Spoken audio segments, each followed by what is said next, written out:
When day comes, we ask ourselves, where can we find light in this never-ending shade? The loss we carry, a sea we must wade.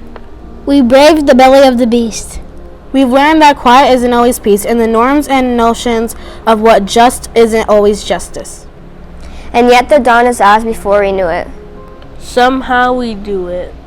Somehow we weathered and witnessed a nation that isn't broken but simply unfinished. We, the successors of the country, and a time where a skinny black girl decided from slave and raised by a single mother can dream of becoming president, only to find herself reciting for one. And yes, we are far from polished, far from pristine, but that doesn't mean we are striving to form a union that is perfect.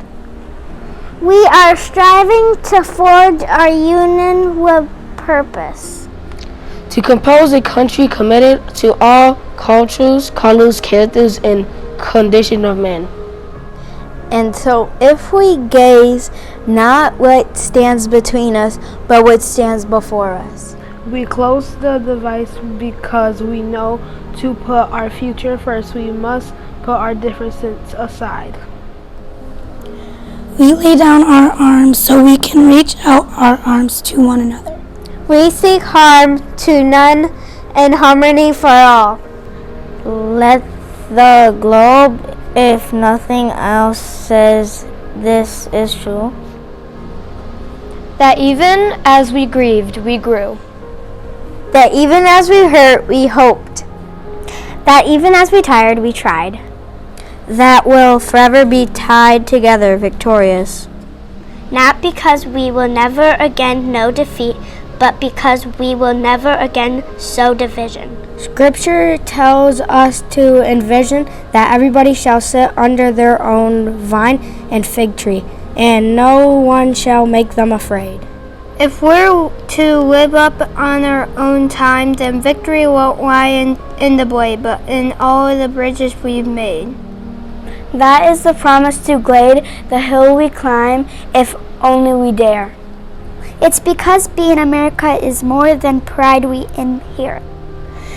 It's the past we step into and how we repair it. We've seen a force that will shatter our nation rather than share it. Would destroy our country if it meant delaying democracy. In this effort, very nearly succeeded. But while democracy can be periodically delayed, it can never be permanently defeated.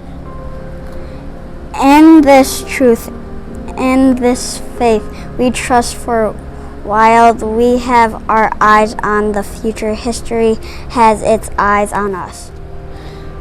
This is the era of just redemption.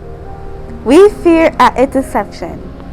We did not feel prepared to be the heirs of such a terrifying hour. But within it, we found the power to author a new chapter, to offer hope and laughter to ourselves. So while once we asked, how could we possibly prevail over catastrophe, now we assert, how could catastrophe possibly prevail over us? We will not march back to what was, but move to what shall be. A country that is bruised but whole, benevolent but bold, fierce and free.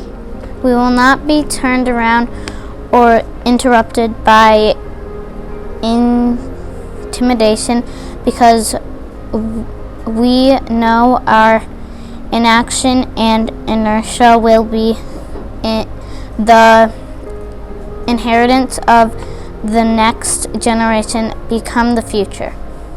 Our blunders become their burdens.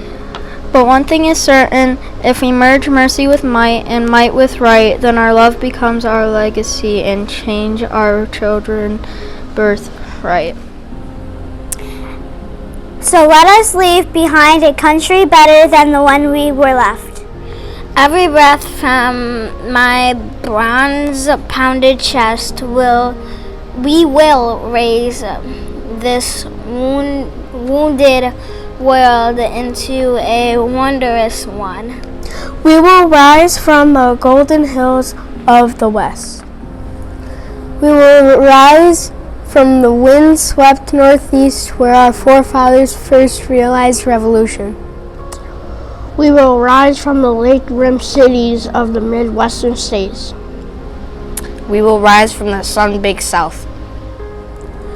We will rebuild, reconcile, and recover. Every known nook of our nation and every corner called our country, our people, diverse and beautiful, will emerge better and beautiful. When day comes, we step out of the shade of flame and unafraid. The new dawn balloons as we free it. For there is always light if only we're brave enough to see it. If only we're brave enough to be it.